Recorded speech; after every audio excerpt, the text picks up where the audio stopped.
పత్రికా విలేకరులకి నమస్కారం. ఈరోజు ఉదయం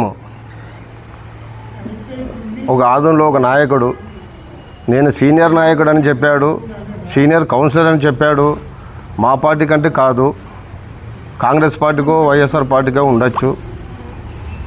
ఆయన ఈరోజు ఏమన్నాడంటే ఇలా కూర్చొని మీడియాలో అది పద్ధతి కాదు, విలేకరుల ముందట సభ్యత సంస్కారం అనేది ఒకటి ఉంటుంది, ఒక పద్ధతి ప్రకారం మాట్లాడాలి. కాబట్టి మాకు ఒక గురువుగా ఉన్నటువంటి పెద్దలు మాకు సభ్యత సంస్కారం అనేది మాకు నేర్పాడు. ఈరోజు ఏమన్నాడంటే ఆయన వాలంటీర్ వ్యవస్థ మారుస్తాను, మిడ్ డే మీల్స్ మారుస్తాను, స్టోర్లు మారుస్తాను, తర్వాత ఇది ఆర్పీలు మారుస్తానని చెప్పాడు ఆయన. నీకు చెప్పిన విజిలెన్స్ ఫెలో ఎవడు? అది మాకు నేర్పించు. అసలు నువ్వు ఏ పార్టీ? మా పార్టీ అని చెప్పావు, కానీ నువ్వు ఏ పార్టీలో ఉన్నావు? తెలుగుదేశం పార్టీలో సభ్యతం అనేది నీది ఉందా? ఈరోజు నువ్వు మాట్లాడే ప్రతి మాట వైఎస్ఆర్కి సపోర్ట్ చేస్తున్నావే తప్ప తెలుగుదేశం పార్టీలో ఉన్నాను మా పార్టీ అని చెప్తున్నావు, కానీ తెలుగుదేశం పార్టీకి సపోర్ట్ చేసినట్టు నువ్వు మాట్లాడడం లేదు. కేవలం ఒక వర్గాన్ని కించపరిచే విధంగా నువ్వు మాట్లాడుతున్నావు. కాబట్టి ఇది పద్ధతి కాదు. నీ ఇష్టం అనుకుంటున్నావా? ఆధునిక రాజకీయం నీ వెనక ఎవడున్నాడు? ఈరోజు చెప్తాను చూడు. ఒక వార్డులో ఒక వార్డు లేదు, నీకు ఒక గ్రామము లేదు. ఒక వార్డు లేనోడు, గ్రామం లేనోడు నీవు తెలుగుదేశం పార్టీ నాయకులు కార్యకర్తలు మాట్లాడే దమ్ముందా నీకు? ఖబర్దార్. ఈరోజు పత్రికా విలేకరులుగా డైరెక్ట్గా చెప్తున్నాము, ఇంకొకసారిగిన ఒక వర్గానికి సంబంధించిన నాయకులు కార్యకర్తలు జోలికి వస్తే మేము ఏమనేది చేసి చూపిస్తాం. ఇన్ని రోజులు మేము సైలెంట్గా ఉన్నాం. ఇంకో నుంచి మాత్రం మా జోలికి వస్తే మాత్రం ఎవరిని మాత్రం వదిలే క్వశ్చనే లేదు. ఖబర్దార్ అని పత్రికా విలేకరుగా చెప్తున్నాను. నా పేరు M Lakshminarayana, Telugu Desam party SSL organizing secretary. అందరికీ నమస్కారం. నా పేరు Jayaram, Telugu Desam party SSL organizer secretary state. ఈరోజు తెలుగుదేశం పార్టీలో ఉన్నటువంటి సీనియర్ నాయకులు కొన్ని విషయాలు మీడియా ద్వారా తెలియజేయడం జరిగింది. ఆదోని పట్టణంలో తెలుగుదేశం పార్టీ నుంచి ఇన్ఛార్జిగా ఉన్నటువంటి గౌరవనీయులు పెద్దలు, తెలుగుదేశం ఉమ్మడి అభ్యర్థి అయినటువంటి పార్థసారథి గారిని గెలిపించారు. జనసేన అయితేనేమి తెలుగుదేశం పార్టీ కార్యకర్తలందరూ కూడా అధికారంలో వచ్చినటువంటి తెలుగుదేశం పార్టీలో కార్యకర్తలు, నాయకులు అందరినీ కూడా సమన్వయం చేసుకొని పెద్దలైనటువంటి ఇన్ఛార్జి గారు మాట్లాడుతూ ఉన్నారు. ఆయన ఎక్కడ కూడా ఏ పొరపాటును కూడా మాట్లాడలేదు. పెద్ద ఆయన 3 సార్లు ఎమ్మెల్యేగా గెలుపొందారు, 3 సార్లు ప్రతిపక్షంలో కూడా ఉన్నారు. అలాంటి వ్యక్తి రాజకీయాలు ఎలా చేయాలా, ఏం చేయాలనేది అందరికీ తెలిసిన విషయమే. ఇది నియోజకవర్గం మొత్తం మీద కూడా పెద్ద ఆయన్ని గమనిస్తూ ఉంటారు. వీళ్ళు మీడియా ద్వారా ఏదో మాట్లాడితే మాకు ఇట్లా మంచి మార్కులు వస్తాయని అనుకుంటారు. తప్పది. ఎందుకంటే కార్యకర్తలను కాపాడుకోవాలంటే ఆయన ఎంత కృషి ఉంటుంది వెనక. పార్టీది, తర్వాత పార్టీ నాయకులు, కొంతమంది ముఖ్యస్తులు అందరూ కూడా పెద్దవాళ్ళని నమ్ముకొని, పార్టీని నమ్ముకొని పని చేస్తుంటారు.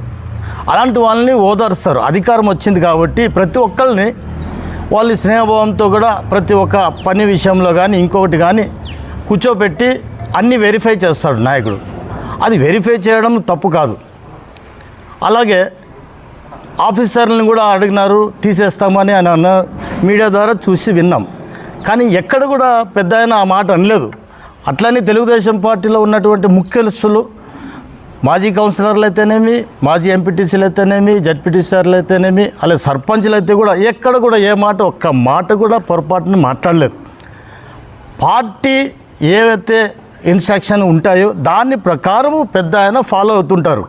అందరూ కూడా ఇప్పుడు అధికారంలో వచ్చినటువంటి పార్టీ కాబట్టి ఇక్కడ ఏదైనా జరగాలనుకున్నా, ఏ విషయమన్నా క్షుణ్ణంగా పరిశీలించాలన్నా పెద్ద ఆయన అన్ని ఏరియాలు అంటే 42 వార్డులు అలాగే 39 గ్రామాలు ఉన్నటువంటి లీడర్లు పిలిపించి అందరినీ మనకు సంబంధించిన ఏవైతే పనులు ఉన్నాయో మీరు తెలపండి, ఒకదాని తర్వాత ఒకటి అందరినీ సెట్ చేసుకుంటూ వచ్చి రికార్డ్ చేస్తాడన్న. రికార్డ్ చేసిన తర్వాత ఉమ్మడి అభ్యర్థిగా గెలుపొందినటువంటి పార్థసారథి గారిని, ఆయనతో పాటు జనసేన అధ్యక్షులైనటువంటి మల్లప్పన్న గారిని ముగ్గురిని కూర్చొని వాళ్ళు ముగ్గురు ఫైనల్ చేస్తారు లిస్ట్ అవుట్ చేసి.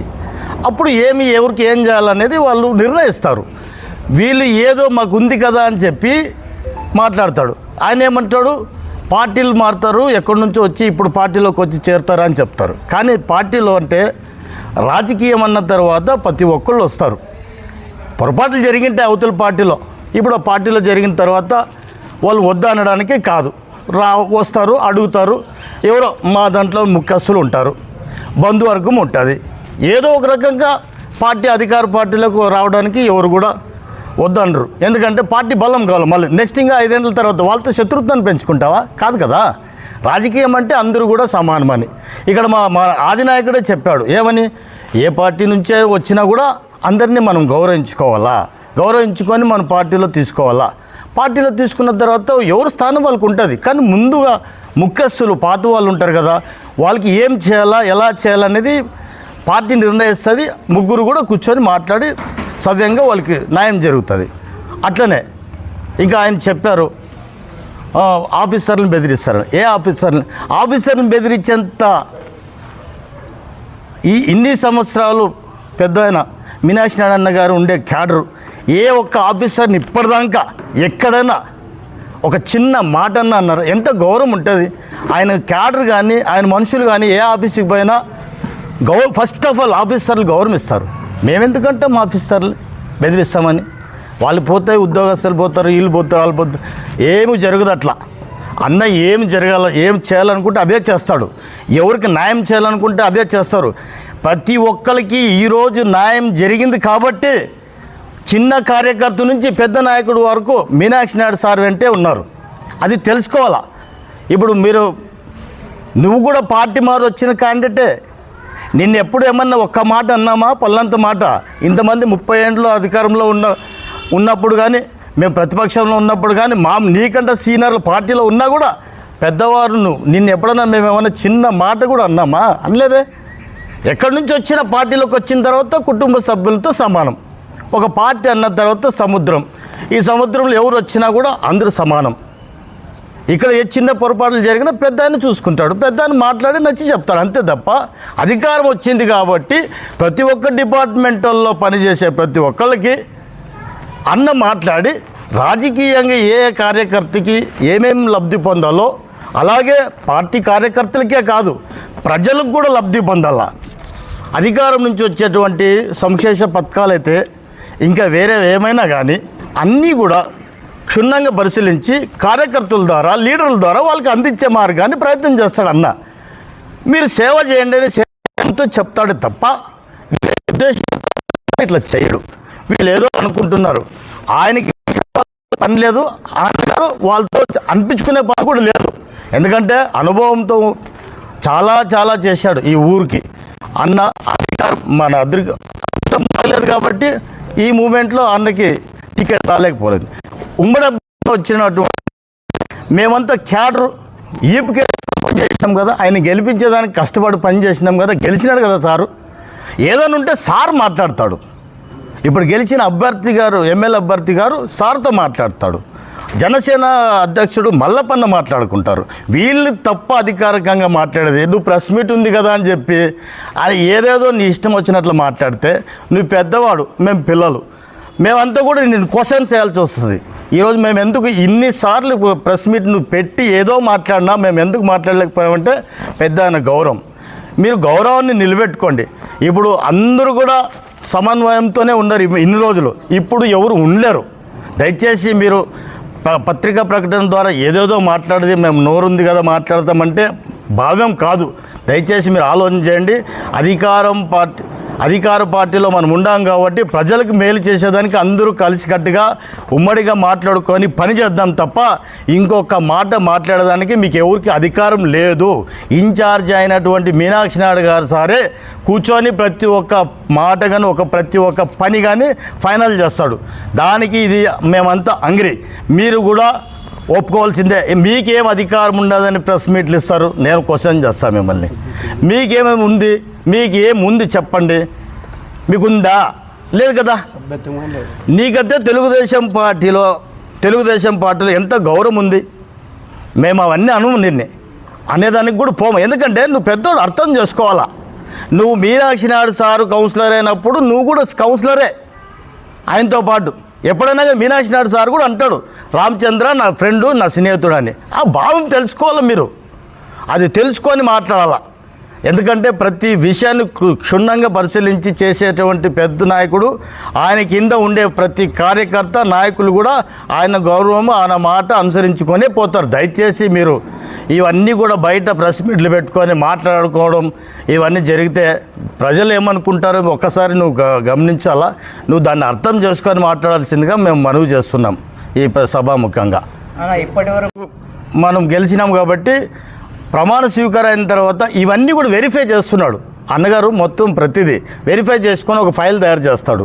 ఫైల్ తయారు చేసిన తర్వాత ప్రమాణ స్వీకారం అయిన తర్వాత ఎమ్మెల్యే సారు పార్థ సార్ గారు, అలాగే జనసేన అధ్యక్షులు మల్లపన్న గారు, అలాగే పెద్ద ఆయన మీనాక్షి నాయుడు సార్ ముగ్గురు కూర్చొని వాళ్ళు దీన్ని అంతా కూడా ఏం జరిగింది, ఎందుకంటే ఈయన అనుభవంతో చేస్తున్నటువంటి పని ఇవన్నీ కూడా క్లుప్తంగా చేసి అన్ని రకాలుగా అన్ని వర్గాల వారికి, తెలుగుదేశం పార్టీలో ఉండే క్యాడర్కి, బీజేపీలో ఉండే క్యాడర్కి, జనసేనలో ఉండే క్యాడర్కి అందరూ కూడా సమన్వయం చేయాలి. కాబట్టి వీళ్ళు సమన్వయం చేసిన తర్వాత ఏం జరుగుతుంది అనేది ఆలోచించాలి. కానీ అన్నీ ఆలోచించకముందే మీ ఇష్టం వచ్చినట్లు మాట్లాడితే మేము కూడా ఎంత సహనంతో ఉండాలా అర్థం చేసుకోవాలా. సహనాన్ని మళ్ళీ పరీక్షించకూడదు ఇంతగా. అయితే గత ప్రభుత్వం వల్ల ఎంతో విసిగిపోయి ప్రజలైతే 164 సీట్లు ఉమ్మడి ప్రభుత్వానికి అయితే ఇప్పుడు ఇచ్చారు. అవును. మళ్ళీ అఖండ మెజారిటీ ద్వారా ప్రజలకు మేలు చేకూర్చే విధంగా ఆలోచన ఉండాలా, లేదంటే ఇటువంటి అంటే లోటుపాట్ల పైన ఒకరిపైన ఒకరు విమర్శలు ఎంతవరకు సమంజసమంటారు? ఇప్పుడు ముఖ్యంగా మేము ప్రత్యేక ధన్యవాదాలు తెలియజేసుకుంటున్నాం ఆదోని పట్టణ ప్రజలకి, నియోజకవర్గ ప్రజలకి, నాయకులకి, ముఖ్యస్తులకి, పెద్దలకి అందరికీ కూడా. ఇక్కడ ఎంతో నమ్మకంతో అధికారాన్ని కట్టిపెట్టారు కాబట్టి ఫస్ట్ ఆఫ్ ఆల్ ప్రజల కోసం మేలు చేయాలి. మేలు చేసేదానికే 3 నాయకులు ఉన్నారు. వాళ్ళు ఎంత చేయాలో అంత చేస్తారు. ప్రజల కోసం. ప్రజలు ఫస్ట్ ఆఫ్ ఆల్, తర్వాత నాయకులు, కార్యకర్తలు.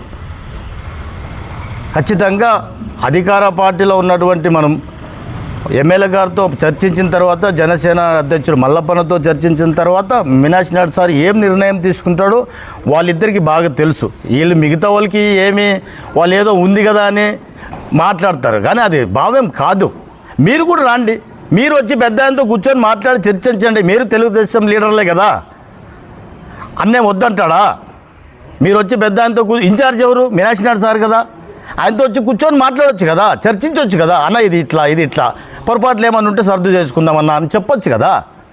మరి ఎందుకు ప్రకటన చేస్తారు? ఏం జరిగిందని ప్రకటన చేస్తారు మీరు? ఇప్పుడు వాళ్ళు కూడా ప్రెస్ మీట్లో ప్రజలకు ఏమైనా సమస్యలు ఉంటే మా దగ్గర రండి అని వాళ్ళు పిలుస్తున్నారన్నమాట. అంటే ఎక్కడ పోవాలా? ప్రజలు అప్రమత్తంగా ఉన్నారన్నమాట. ఇక్కడ పోవాలా అంటే ఏమి?